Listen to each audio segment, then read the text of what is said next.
তোমাদেরকে আমি আইডল দেখাবো ইনশাল্লাহ। আইডল খুঁজে পাও না তোমরা? তোমরা জীবনে আইডল খুঁজে পাও না, কাকে ফলো করবা?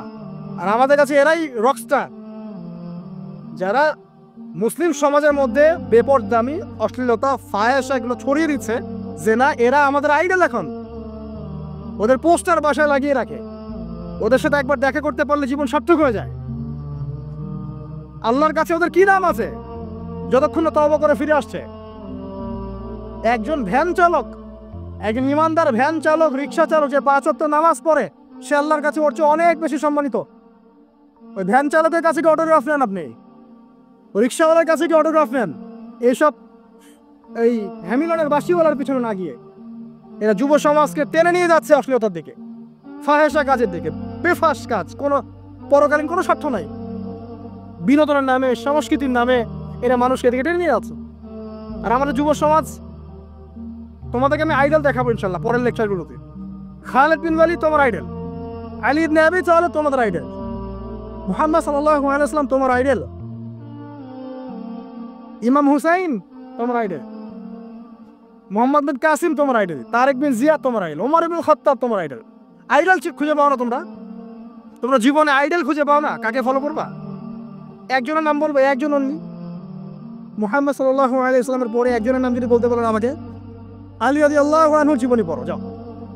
আলী ইবনে আবি তালিব রাদিয়াল্লাহু আনহুর জীবনী পড়ো যাও, গিয়ে দেখো তোমার আইডল এখানে বসে আছে, লুকিয়ে আছে।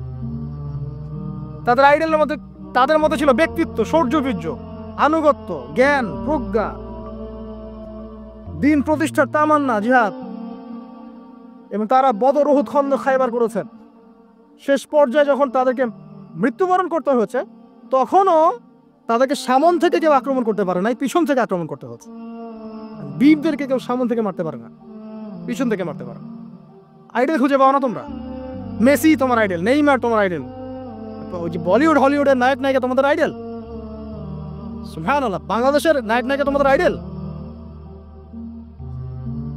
যারা জীবনে কত পাপ করেছে তারা নিজেরাই জানে, ওদের বিবেকই ভালো করে জানে যে ওরা কত পাপ করেছে। তোমাকে বাইরের চাকচিক্য দেখে মনে হচ্ছে খুব সুন্দর সুশ্রী, ভিতরের কলিজাটা এদের কুৎসিত কালো। আলেম ওলামার কাছে এসে পড়ে থাকো, যারা বড় বড় ওলামায়ে কেরাম তাদের কাছে এসে পড়ে থাকো, তারা তোমাদেরকে পথ দেখাবে ইনশাআল্লাহ। আল্লাহ পাক বোঝার তৌফিক দান করো। আমি আর লম্বা করছি না, শেষ করে দিচ্ছি ইনশাআল্লাহ। লেখাপড়া এবং ওয়ার্কের বিষয়গুলো বলছিলাম যে আমরা যারা লেখাপড়া করব, প্রফিটিক লাইফস্টাইল করতে হলে এবং প্রোডাক্টিভ মুসলিম হতে হলে লেখাপড়াটা করতে হবে আল্লাহ সন্তুষ্টির জন্যে। চাকরি বাকরি, ব্যবসা বাণিজ্য যাই করে, কৃষিকাজ, সব কিছুর উদ্দেশ্য হবে কি?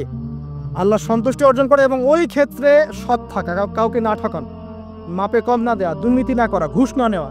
তাহলে আপনার জীবনের প্রত্যেকটা কাজই কি হবে? এবাদত হিসেবে গণ্য হবে ইনশাআল্লাহ তাআলা।